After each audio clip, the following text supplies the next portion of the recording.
Hello and welcome to the Keep It Local Maine podcast, where we tell the stories of local business owners and Maine residents and learn more about what they do, who and what inspires them, their challenges, successes, and more. My name is Todd Regalinski. And I am Kimberly Regalinski. And we are the publishers of Keep It Local Maine, a local magazine that helps showcase local businesses to the people in and around their communities. Thank you for tuning in to our weekly podcast that you can subscribe to on Podbean, Apple Podcasts, and Spotify. You can learn more about us at keepitlocalmaine.com and follow us on Facebook, Twitter, and Instagram through the links in the show notes. In this episode, we'll be talking with Maine singer, songwriter, and producer Dave Gutter. Dave is the longtime lead singer and guitarist of Maine's own Rustic Overtones and has been involved and collaborated with several other local bands as well, including Paranoid Social Club, Armies, and the Humans with Spose. He has also been working outside of Maine as a songwriter with the likes of guitarist Eric Krasno, whom he worked with as a co-producer on Aaron Neville's 2016 album Apache. In 2021, Dave released his first solo project called I've Been Here Awhile, which is available on all streaming platforms now. Welcome to the show, Dave. We're so glad that you're here with us today. Super excited to talk to you. Thanks. I'm psyched that you're having me on the show. This is awesome. So tell us, so the new EP, by the way, sounds phenomenal. People, get out there and buy it. You've been playing in bands and writing songs for most of your life. Why did you choose to release a solo project now? Well, I wrote something, during the pandemic when we couldn't play with others. Mm-hmm. And it was also it's a concept record about me getting older. Mm-hmm. So, not that the stuff in the past with Rustic or Paranoid or anything has been not personal, but I felt like it was something that would be most earnest if I went through it by myself. You know what I mean? Mm-hmm. Like if I kind of express this feeling that is, it's a universal feeling, but it's something that I was feeling personally at the time. And I just wanted to do it by myself. I came up with a concept when I had COVID-19 and I was locked in my daughter's bedroom in quarantine. And I just came up with a whole idea for everything, basically because, I was kind of faced with my mortality. And I just wanted to write something about my life and my journey. And as a musician and as a human. And I also wanted it to be very, very honest, and I wanted it to be self-deprecating, and I didn't want to drag a bunch of my friends, besides for Ben, of course, and a couple others. But yeah, I wanted to do it by myself. I wanted to really be my voice expressing these, and I just thought it would just come off differently and hit differently if it was something I did by myself and produced by myself and everything. Yeah, that's awesome. I love the rawness of it and just that realness. And so what was the inspiration for I've Been Here Awhile? Well, the album initially, one of the concepts I came up with first was the song The Poet, which the hook is like, I wasn't meant for this era. And it's like this thing where you're, often musicians are like, man, like if I was alive back when the Beatles were around, I would sing it, which might not be the case, but you feel like that. You have that feeling. So I started picturing this like super way back, like Shakespeare type character or like a poet. I always think about like, is poet even a job anymore? Can you even be a poet? I don't know if you can. So it was called the New Classical because I had this like, Beethoven grandiose kind of thought. And then my daughter was like, oh, you ought to make it something like less serious than the New Classical. That's too like epic. Like name it something like I've Been Here Awhile. And that was the title. Like she always does that. She always like, I'll be contemplating something for hours and days. And then she'll just put it to me like, why don't you just keep it simple and say something like this? So I really liked I've Been Here a while. I think that it has a lot of different connotations as far as, I flex a little bit like lyrically on this more than some of my other stuff. So I thought that it would kind of be like the connotation would be both that I'm old, but that I have experience and that I've been here a while and to try to come across as a pro, even in my most, self-deprecating moments. I love that. Yeah, and I love that. And careful with the old stuff because I think we're all just about the same age. So let's go easy on that. Yeah, seriously. Your daughter, that's a girl with some wisdom right there. Yeah. Well, the thing I liked about the old thing is that I wanted to like get out in front of it in like a good way. Like I really am tired. I see friends of mine that, I see them in person and they're a mess. They look horrible, just like I do. But I see them on social media and they're like glistening and their faces wrinkled. And, I just wanted to I think there's a backlash to all that fake perfection and perception of someone's identity. And I think that we're entering a time where I think that wearing your heart on your sleeve and like all your organs really on the outside and being very transparent about who you are, where I came up in music, it was very polished and everyone looked perfect and they sounded perfect in their video, just made them in this light that was just otherworldly and bigger than life. But now I think it's going towards something a little bit more honest. And I was like, oh, what a weight off my shoulders. I could just reveal the real me and people will respect me for it. And I was hoping that would happen and it did. I think that, just showing your true self is the right way. And to all the people that are kind of like out there faking it, I wanted to be a big contrast to anyone who's really, polishing themselves and only putting forward a very produced look or sound. So I wanted to do something that was bare bones and stripped away and kind of like, like a breath of fresh air compared to what we see from day to day. Yeah. That's so good. There's like so many quotes that I need to grab and so many nuggets of wisdom in that. I'm just thinking like all the quotes that you just said just thinking about this through my head. That's good. That's good stuff. I'm just thinking that people ought to have the courtesy to look like crap in social media as well as they do in real life. That would just a lot of pressure off the rest of us. Right. The whole end of the video was not even supposed to be. She just had the camera going while I was like getting out of all the pie and the blood and all the eggs and everything that had been thrown at me. If you haven't seen the video, there's a part where I get tarred and feathered. And so I'm cleaning all that stuff off and I'm like, not even my best boxer shorts. And when I was editing it, that was like the final thing. I'm just like, you know what? The end of it's just going to be me with my chicken legs out, with my old boxer shorts, and I'm just gonna go with it. And the fact that people liked it really encouraged me to do more of that stuff. So I think there might be some full frontal in my next You know what? I think you've earned it at this point. If that's what you want to do, just do it. I feel like people are attracted to imperfection. I know I'm attracted to imperfection. I'm not attracted to people that have that perfect persona, but well, that explains our entire marriage. Thank you. I appreciate that. But I think people are attracted to that. They want more of that. I agree with what you said. Absolutely. It's time for a change. Yeah, and also like cinematically, I was very inspired by I don't know if you guys are familiar with Bo Burnham and Inside that he made. It's basically like a music thing, but it's like a comedy thing. But he did it all in quarantine. And, and really like the mental breakdown of someone just doing something by themselves and not having any, and just kind of making art into a void and not knowing what is happening. I liked that, and I thought that was the best thing about the Bo Burnham thing, was watching him just kind of cave in on camera. So, to a smaller extent, I wanted to do something like that, and so this is part of like a series that I'm going to do. So I'm going to do awesome. Other albums about basically like universal fears, like things that everyone is at some point going to confront, or something that everyone feels. And so I started with getting old, but I'm going to do all kinds of stuff about like body image and insecurity and popularity, and I love it. So how would you describe your musical upbringing, influences and events that shaped who you are now as a singer, a musician, or a songwriter? When I was like 8 years old, my parents, for some reason, I don't know why, because they don't even like jazz music, but I think just to give me something to do, they gave me jazz drum lessons from when I was like 8 until I was like 10 or 11. And that's when I started playing the guitar. When I started playing the guitar, I was very much like metalhead, like Randy Rhoads. Ozzy Osbourne's guitar player was like my favorite guitar player.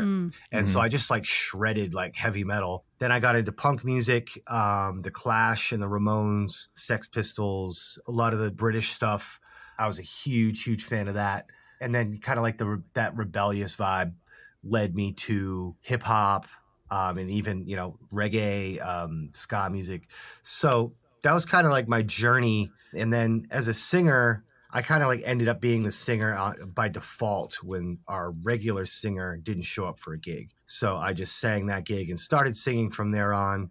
Wow. So I don't know if that answers your question, but I started off very much about the guitar. And then as soon as I became a singer, I kind of like denounced the guitar and was just like, I'm a songwriter, you know what I mean? And the guitar is just my vehicle to write songs.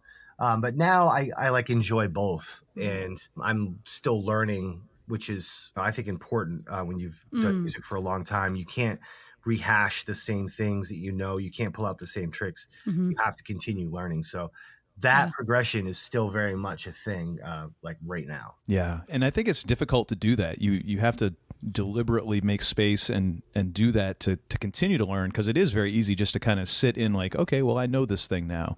And there was a story you told on Eric Krasno's podcast, which, not to promote another podcast on our podcast, but it was a really great interview. Oh, thanks. Where you talked about how he sat you down and was playing, I forget what song it was, and it was like, okay, this is how Aretha Franklin would sound if she sang it, and this and that. And you then talked about how that changed how you approached guitar and playing. Yeah, it did. Like the nuance is something, that's the only thing I blame punk rock for, although I believe that it is part of my character and my personality, but is like, I'm an only child, hear me roar, like I'm in front, put the light on me, give me the microphone. And punk rock is very much like everyone's standing out, everyone's doing whatever. So the thing that, that lesson, and also just listening to music, has taught me to really like dial it back to like the nuance of music. Then when I need that, that extra gear, I can go there and it's more effective than if I'm just there all the time. If it's, if it's epic all the time, then it's never epic. So. So to kind of dovetail into that, so what is your songwriting process and how has it changed and evolved through the years? I have a bunch of different processes to avoid getting writer's block. I have, like 10 different ways that I go about writing a song. And if one doesn't work that day, then I go to the next. Sometimes it's writing lyrics just as like poetry without any music at all. And then later on, I kind of think of, all right, this is the dialogue. What's the soundtrack to this dialogue to make it all connect? But sometimes I just write music and then I have the soundtrack. Then I'm like, all right, well, what is this? What is this music? Is this about a sunny day? Is this about love, like Lost, or, like whatever? And it doesn't have to be like those cliche things, but you can go to those places for a start. It is, I think, starting writing a song is the main thing. You just have to get started. And most of my writing is crossing out. I'll write like 50 or 60 lines that I like that are kind of about a similar thing or a similar experience or feeling. And then I'll end up crossing out all of them except for like one or two lines. And I'll be like, I love those two lines. Wow. But the other ones got me there, So really just writing is an exercise when it comes to words. And for music, just listening to lots of music. Whenever I hear a song that I really like, whether it be the production that really stands out to me or, the changes or the feel, listening to music really inspires me to make music. And to explore production stuff. I feel like every chord progression has happened before. So now what we have is unique ways of presenting those chord progressions through cool production and weird sounds and maybe, like juxtaposing things that you wouldn't expect together or things that aren't supposed to go together. So all that stuff is fun. And I come into my studio. It's more like an opium den than a studio. We don't have any opium, but it's just a creative place that we come, and there's instruments everywhere and musicians pop in and out. And we basically are just, sometimes we'll sit down at the piano, sometimes we'll sit down at the drums. It doesn't matter what the instrument is, just going to something and just being creative and using your imagination. Nice. And nobody leaves for days at a time. Yeah. It's true. No, this is my full time gig, and right now, like I'm not even really gigging out, like doing shows. So I've just been at the studio every day. Like the amount of writing and work that I've done over the last 2 years since the pandemic starts, there's a lot of stuff. There's entire albums worth of stuff that I've forgotten that I did, just because I come in every day, and it's kind of a fun spot to be in. I'm not, necessarily hating on the quarantine. It's been kind of good for me as a writer, to look inward. And there was a spot at the beginning of the quarantine with all the tragedy and everything that was happening, all the changes to our lives socially. It was almost too much to talk about. Yeah. And then after about a year, it was like, okay, I got lots to talk about. I know what to talk about. But I'm very much a sponge. I listen to people. I eavesdrop to people's conversations, and I'll hear a line that someone will say that they don't even think of as a line in a song, but they'll say it to their friend or something, and Nice. I'll just write little things down. But no writer's block, never writer's block. It's always writer overload. It's always Nice. Yeah, I'm excited for the whole concept and that idea of just the series and just those things that you're going to tackle. Definitely excited about that. Yeah. So another thing is that you work with a lot of different artists, both as a co-writer, a producer. How has that changed your approach to music? And, obviously this now being a full-time gig for you, I mean, is it more of a business to you, or is it still a good degree of kind of play with it? Yeah, it's definitely not a business. I mean, a lot of these writing things you go into organically. They're through friends, or they're through a friend of a friend. Like even if it's someone like really huge, like Aaron Neville, that was through Kraz. But so you don't go in with a business mindset at all. And it's not usually like I'm out there being like, hey, I'm a songwriter, check me out. It's just like someone's like, I was in the studio with this guy, he's really good, we should get him on the session. So it's usually like that. So there's no business at all. And it's really just cool for me. I think that the culmination of my experience writing for other people was I've Been Here Awhile, because of the way that I stood back and scratched my chin and looked at, Aaron Neville, like a great soul singer, or, I worked with Bowie, and you just kind of you step back and you look. You don't think about the song anymore. You look at this person and this enigma, this character, and you're like, what's coming out of this person's mouth? This is your character. This is SpongeBob. What's something SpongeBob would say? And you write a song like that. You like say, this is Aaron Neville. What's the type of thing Aaron Neville would say? What would you want him to say? What would make you have goosebumps if he said something like this, or if he went there musically? So that like outer body experience writing like for other people was cool, because then I kind of just like, as lame as it is, you're just kind of like, well, this is who I am. These are my strengths and these are my limitations, and let's lean into what we can do and what people want you to do. So it's weird because I, very much writing for myself, but with a universal thought. Often I like to sing from like an anthemic standpoint. So instead of, there's all these little word games that I love. Like, they're almost like crossword puzzles or like scramble words or something. But, like if I sing a song and I say we blank, then we're all doing this together. And if I say you, then as a listener, it's like, well, this person's like pointing a finger at me, and they're saying something to me. But it can be almost judgy or preachy if you use you, unless it's a individual, like a relationship thing, like you broke my heart or whatever. And then I've been here a while is very much from you. You're talking about yourself. This is you putting yourself out there. So that's the hardest kind of writing, is the writing where you're like, I am this, or I do this, or this represents me.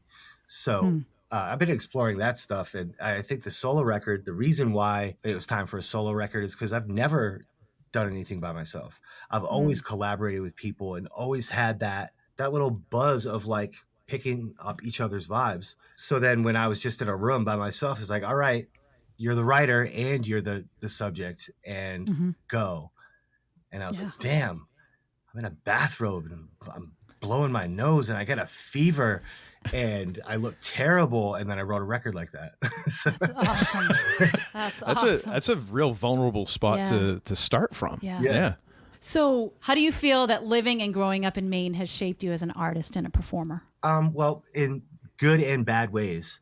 I have been, whether it's the perspective of people from here or not, in the grand scheme of music, I have always been the underdog, or always been a little bit outside of the industry. You know, we signed with Clive Davis. There's huge things that happen, but for the most part, it's just little events like that happen, and you get a shot, and whatever happens. But it doesn't make you rich, doesn't make you famous. But Maine keeps you grounded, and you can always write, and it's quiet, and there's the seasons, which the seasons to me are very important, because I write different ways in different seasons, and I get into these zones that I've been used to because I've been writing through these seasons for 30 years. Right. So like, it's like when fall comes, I know what I'm about to get into. I'm going to start doing, like some introspective writing or whatever. In summertime, it's going to be like light. We're going to try to make stuff for people to dance to and stuff that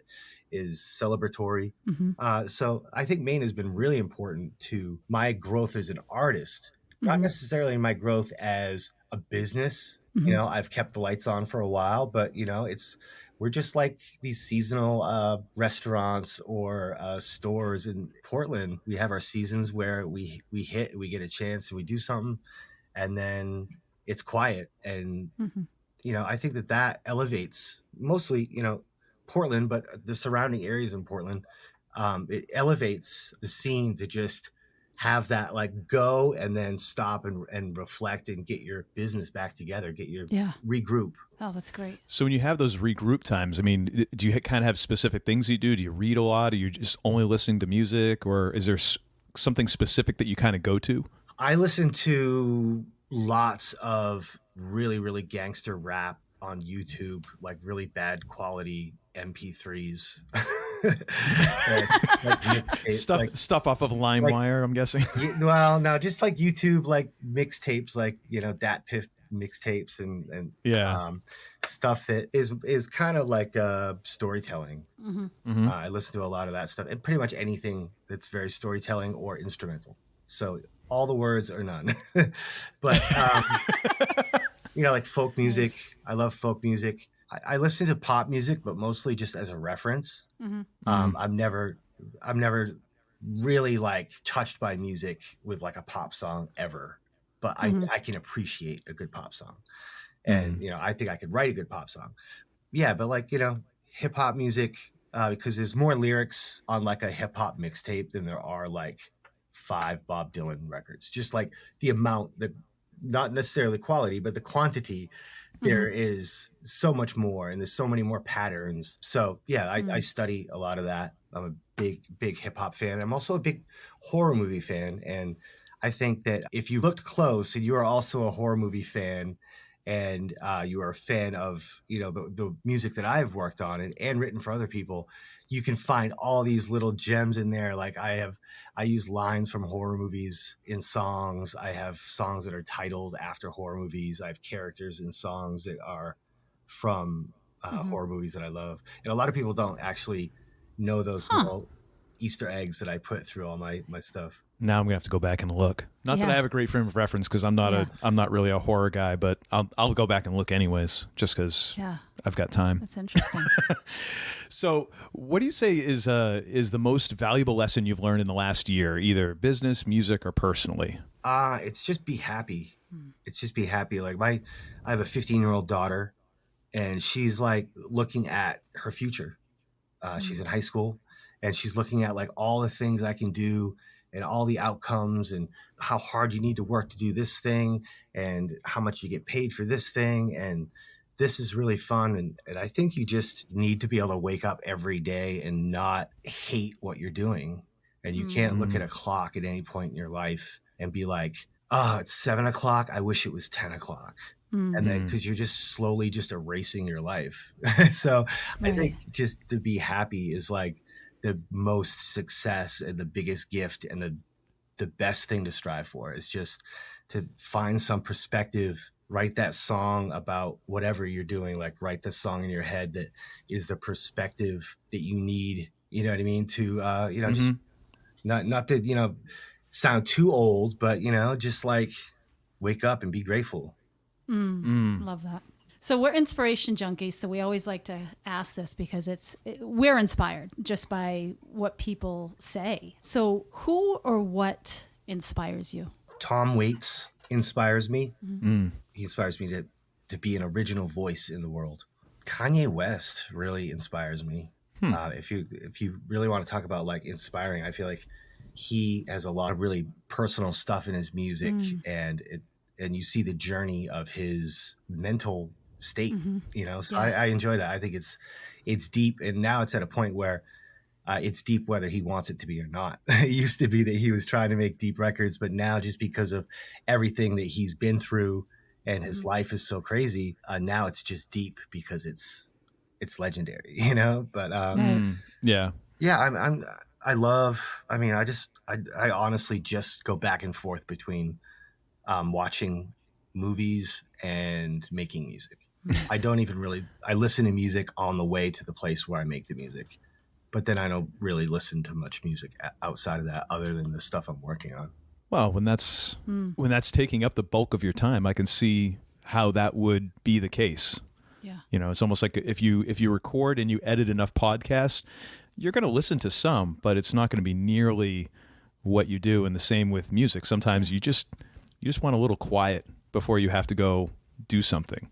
Yeah, I think that was a big part of I don't want to say the pandemic, because the pandemic was like really tragic. I do talk about enjoying my time in quarantine. So like I want to put a big, difference between enjoying the pandemic and enjoying the quarantine. But the silence was very, very nice. I'm a night owl anyway, just because I like it when it's quiet at night and I can think. And there's not things buzzing and beeping and cars and whatever. That's another reason why Maine's good. Yeah, for sure. And Nothing but crickets. I feel like I learned a lot through this podcast today. I feel like there's a lot of good nuggets of wisdom in there. And thank you for being on the show. We really appreciate it. Yeah, thank you. And I'll be sure to put links to places where folks can listen to I've Been Here Awhile, as well as just social media handles and all that fun stuff to make sure they can connect with you. And also, most importantly, listen to the new EP, because there's nothing quite like having a song about a midlife crisis that is that like hooky that I'm singing along to it going, should I really be singing along to this with a smile on my face? I guess I had forgotten that Faith No More has a song called Midlife Crisis, but I don't think it's the same song at all. I don't think it would be, although I could maybe see some similarities, because Faith No More wasn't shying away from being anthemic either. Right. Theirs is very heavy. Oh, okay. Well, then you're totally fine. Totally fine. I don't think there'll be any confusion whatsoever. But thank you, Dave, for taking time out and for talking and sharing your story. We really appreciate it, and we wish you great success. Absolutely. And we're looking forward to hearing more albums in this series. Absolutely. Thank you guys very much.